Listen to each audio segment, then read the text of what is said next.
So this is just a brief walk around on the trailer here. Kind of a warm summer day, so we got the windows open and the awnings. I only have the awnings out just a little bit because the wind can pick up. So this is a little safer to have them out just a little ways so the wind doesn't catch them and break them or anything. As you can see, I run the tire covers that cover the tires, keep the sun off of those things, make them last a little longer. And then you've got your really nice step that I've got to have some pavers underneath this just because this particular campsite, you've got to be a little higher on one side. But yeah, these steps are very sturdy and they are pretty much weightless. Just one finger, you can pull them back up into the coach. Then as we walk around, you can see these are frameless windows and they open. It's nice about these, you can use them while it's raining outside and the rain just runs right off of them and you can kind of enjoy listening to the rain and have some airflow in the coach at the same time. So we'll just kind of continue walking around. You see the outdoor speakers there for the sound system that works really great. And you see the secondary door for the garage entry right there. And the awning. And by the way, all these systems, they're controlled by an app that you can download onto your phone or tablet.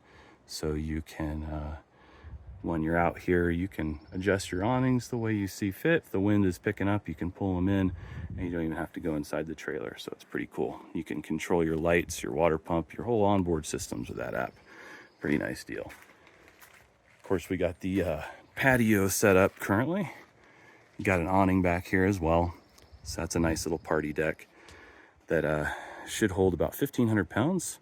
When it's in this position or in ramp position, holds about 3,000 pounds for vehicles going in and out of the trailer. You got those 3-season doors back there that are screened off so you can have the air coming in for some nice ventilation, and then they slide open so you can come inside and out. And then this system, this cable system, works really well for supporting the patio's weight. And then you also have a system right here that makes this patio essentially weightless. So anybody with one functioning arm can close this door quite easily. Coming around the outside of the trailer, you got the service side of the trailer. There's your ladder for rooftop access. And then, of course, you've got your gas station right here. Inside this door, you've got a gas pump for your toys or whatnot. I use it as a little gas station to get gas in town where it's much cheaper than out here, so I can fuel my car that I can commute back and forth to work. So you're going to have an inlet on this side in there that's going to power your generator if you had one equipped. It's all plumbed and generator prepped if you wanted to install one. And then you've got a fuel port here. They can fill up that 30-gallon tank. Each one is 30 gallons to basically fuel that tank so that you can dispense fuel into your toys. You've got 2 sewer outlets. And then here is your black tank flush handle and then one of your fresh tank dump valves. You got one sewer hose coming off into there. The other one going into there. Side of the trailer. This is your kitchen slide right here. And got your water heater, got your furnace, got your water access panel. So you're gonna have your dump valves here. This is your ice maker control knob here to send water to that refrigerator for the ice maker. And then you've got that other filter I was talking about, which is really great to have all that filtration. I always run it with a pressure regulator on it, and I keep it at 50 psi or lower just to protect the system. Of course, with this guy sitting beside me, I don't need to worry about filling the propane tanks, but if I was to, you have those nestled in these compartments, and you've got one on the other side as well. They hold 30-pound canisters of propane. And there's your closet slide on your master bedroom. Notice that these slides, they have the slide toppers on them that really help keep the sun off, as well as snow and rain. Then you've got your pin box here. So I installed this guy. It's a Reese Goose box, rated up to 20,000 pounds. Really nice, because all you have to do, as you can see, is just drop it right down onto a goose ball that's in the middle of your truck bed. You don't have to wrestle around with a fifth wheel hitch in and out of the truck bed. And you just use this sight window here, once it's connected to the truck, to adjust the air that goes into this guy. And you raise it until a little indicator is right in the middle there, and that's it. And what's nice about that is you got 2 gas shocks that smooth the ride, as well as a air suspension spring in there that really smooths it up. So hopefully this video is kind of showed a little bit of what's going on the outside of the trailer. So here's a quick video of some plumbing upgrades done to the trailer. The first thing here is going to be the accumulator tank that's been added to the system. And what that does is it has an air bladder that you can adjust with this little PSI air valve right there. And it's set to about 50 PSI. So what that does is when the water pressure going into this tank, the liquid part is down here. When it reaches 50 PSI, it equalizes with the top chamber. So once the pressure on the line goes higher than that 50 PSI, it'll start expanding into this air bladder. So what essentially this does is, as your water heater heats up your system, it's going to have expanded capacity that's going to be able to expand into this air bladder. So it stabilizes the pressure of your system. So it really keeps your water lines from going too high in pressure as that water heater cycles from cold to hot. Really a nice improvement. The second advantage to this is, as your water pump runs, it really smooths out the cycles. Instead of the water pump running constantly, it'll just come on every couple seconds, which really stabilizes the water flow when you're running your water pump. So as you can see, as we move up into the plumbing here, usually you have a wood board that looks similar to this side here, but I removed that just so you can see what's going on down here a little bit better. They like to use soft braided line in these trailers, such as this stuff here. And what I did is I replaced a lot of that line with heavy duty PEX, like this stuff here. And so as you can see, like for instance, take this piece for example.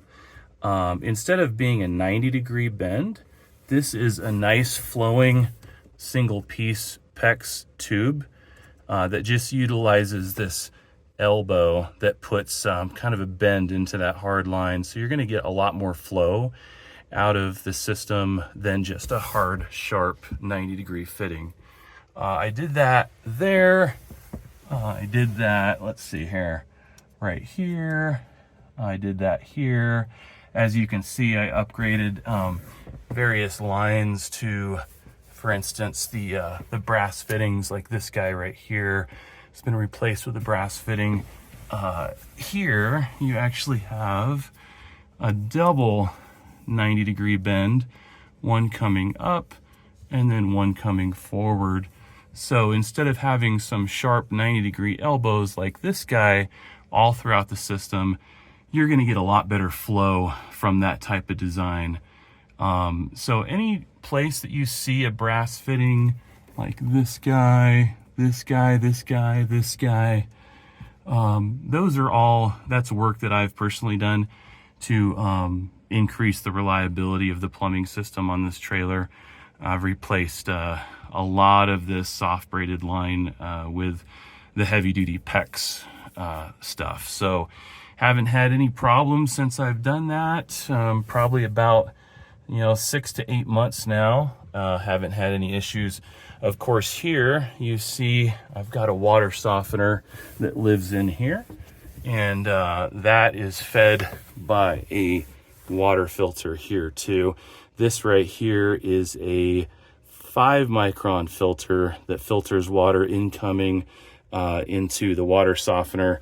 And then on the other side of this water control board, you would see the other filter housing that looks like this. That's actually a that's a 1-micron filter that I run in that. So pretty heavily filtered water that goes through this trailer, and obviously you've got the water softener that prevents the hard water deposits that you see in a lot of these trailers, and problems that result from that too.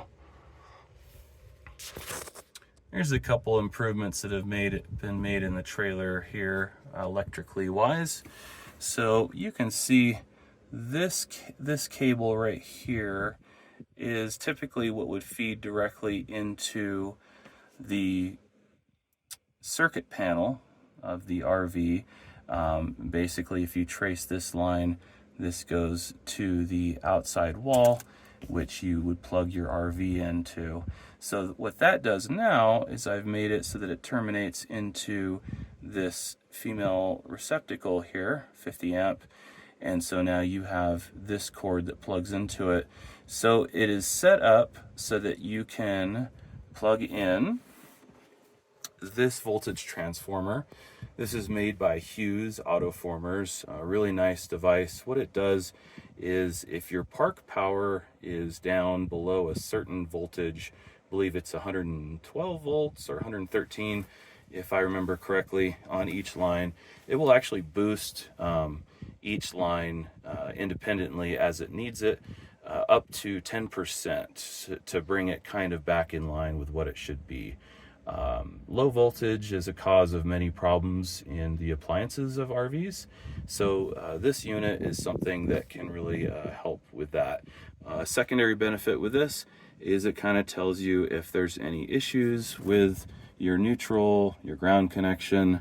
Also, it has a surge protection function, so it protects up to 4,800 joules. I don't have it plugged in currently, as you can see. Let's see where the power cord is on this guy. It's just kind of hanging out loosely right here. Actually, let's see, where is that guy? Down here, actually. You can kind of see it. So if I did want to use this booster, I could go ahead and plug it into that receptacle. But currently, what's plugged into that receptacle is the cord that goes into our onboard surge protector. And so that right there is the Power Watchdog by Hughes Autoformers. And it's a really good system that is a surge protector, as well as if your voltage is too high or too low, it will cut out automatically the power to your trailer, saving damage to your electrical system. And this you can also log on to your phone via Bluetooth while you're in your trailer to kind of see what's going on. It'll actually track how much power you're using too. So that's pretty nice. Get a kind of a better shot of that unit there. And the other thing that was added here too, as you'll notice, there's a couple doodads that are on the wires here. And what this does is this feeds into a control unit that is back behind here. You can't really see it too well, but that is another energy tracking system called the Emporia View, and you can look that up online. But essentially that gives you information about what all your circuits are doing, how much power is being drawn and whatnot. And I'll add a short video about what that looks like on the app. So what's nice about this hardwired system is when you're plugging in your RV on the outside, all you have is your typical 50 amp cord, and that is going to be all you need to do to plug in your RV, and it's going to automatically be surge protected the second you plug in. And it's going to be all out of the elements, and it won't be stolen because it's safely tucked inside here. Here's a little bit better view of that Power Watchdog. And then we also have the transformer, the 50 amp plug back there, and then you've got your water softener filter, accumulator tank, and the back side of the plumbing. So I'm going to show you a little bit of the upgrades for the 12 volt system and solar power system on the trailer. So of course this has the solar package, which has your inverter that I'll show you in a second. Here's your remote switch to turn it on and off here. And then you have your battery disconnect, which most trailers have.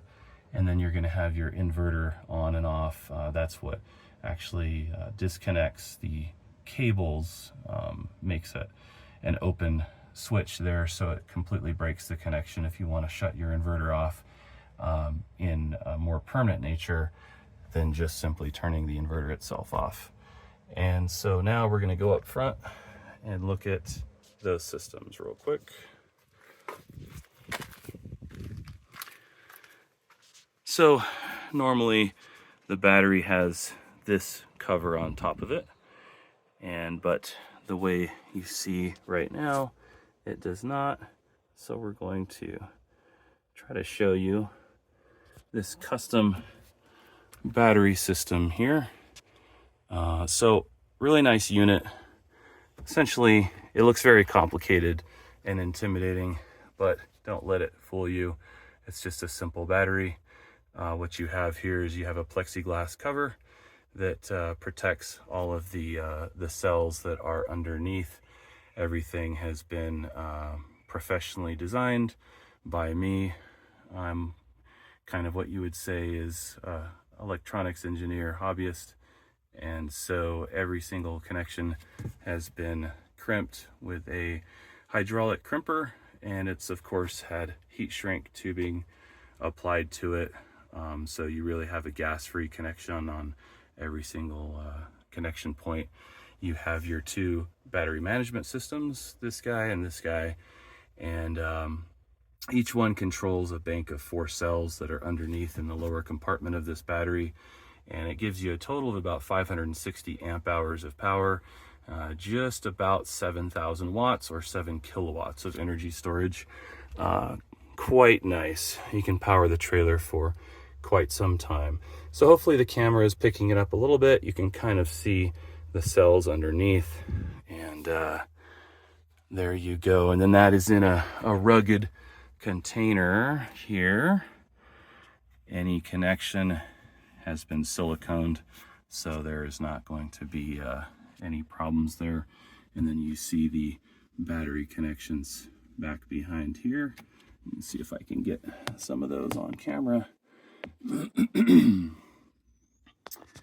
there is that. So then of course you have over here, you're going to have your inverter. So that's going to be a 2,000 watt inverter that came with the trailer. That's the part of the solar package. And then you have the really heavy duty cables that come off of it. That's the back side of the switch that we showed a few minutes ago on the other side of the wall here. And then you have your fuse there that you always want to use with these systems. And then those cables go directly to the battery on the other side of this. Keep in mind this battery, everything's been way over engineered on this thing, so it's capable of flowing much more current than what this inverter could ever pull. And so what you also have here is an upgraded Victron solar charge controller. What's nice is this unit you can log on to with your phone or your iPad, tablet. You can do the same with these battery management systems, and you can do the same with this smart Victron shunt. And what that does is that is a battery monitor system made by Victron. It's actually stored inside this case for protection, but you can log into it with your phone or tablet along with this guy and along with the charger that I'll show you in a second. So you can see exactly what's happening to the electrical power of the rig. And of course, you know, whoever buys the trailer, I'm going to fully train on how to operate these systems, and you're going to be an expert and know everything you need to know on this. And obviously, if you ever have an issue or concern or question, I'm just a phone call away on that kind of stuff. And so, yeah, that's pretty much it. The solar charge controller, there's just a 300 watt panel currently, so you can add a lot more panels, so you can expand the system as you see fit. And then we'll just go back to the basement area really quickly. And then you can see this is a tie down that holds the whole box securely in place while you're traveling. You're also going to see a Victron charger right there too. So this guy is what's going to charge your battery when you're plugged into either a generator or the park power. And so all those little blue equipments that I've shown you, all the Victron equipment, can be connected via your phone or tablet so that you can keep track of what's going on with your power system. So I'll kind of touch on this area a little bit more in detail, what these components are. So essentially you have your battery that I showed you earlier. That's your energy storage, of course. And so you're going to have two different ways of putting power into that battery system. You're going to have your solar charge controller, which is basically, think of it as a solar charger. So the 300 watt panel that's on the roof of the RV is going to be sending power directly to this guy. And what he does is he really intelligently gets all the power he can out of that panel and he sends it into your battery. And so that's one way of putting power into the battery. The other way is, of course, that charger that is in the basement of the RV. And that is this little blue box. And so this is going to be giving you power into your battery when you're plugged into either shore power or a generator. Basically some other exterior source of AC power like you'd find in your house. When that's plugged into the RV, this guy is what's going to be charging your battery. So that's power going into the battery. Now as far as power going out of the battery, that's what this guy handles here. That's your inverter. Handles up to 2,000 watts of power. So your average coffee maker uses about 1,000, 1,100 watts, toaster about 700 watts or so. So this guy is going to take 12 volt power from your battery and it's going to transform it into alternating current, otherwise known as AC, or household power that we're used to in North America. And that's going to be sending power from this guy to your transfer switch, which, if you can see it right there. So what's nice about this guy is as soon as your power fails in the trailer when you're plugged in at a park, he kicks in instantly and you don't really notice much of a difference inside the coach because it automatically switches over to your battery power for all your circuits. Pretty nice. But when you're boondocking or just otherwise running off of only battery power, this guy is going to be providing all your circuits inside, your minus, of course, the microwave and the air conditioners, but everything else on the trailer that requires the AC power will be powered from him. And as you can see, I do not have a generator in this area. It is generator prepped, so you've got your aluminum enclosure here, and you've also got your transfer switch that's going to be coming along with the trailer. So if you should ever want to install like an Onan generator in this bay, you definitely could. It's already plumbed for it with the gasoline line that comes all the way from your rear 30-gallon generator fuel tank, as well as your all the wiring and everything just plugs right in. So be fairly easy to put one in. The reason I didn't go with one is I didn't want to have a 300-pound object up here because I do not tow with a dually currently. So that really helps me out in that regard. And it's really hard to use all the power that one of those big Onans generate anyways. So I really prefer this little Honda that's underneath this cover. Fits in here pretty nicely. And he provides about 1,800 watts of power. I can run my main AC off of that, and it works out really good. This gives me some more storage up here as well.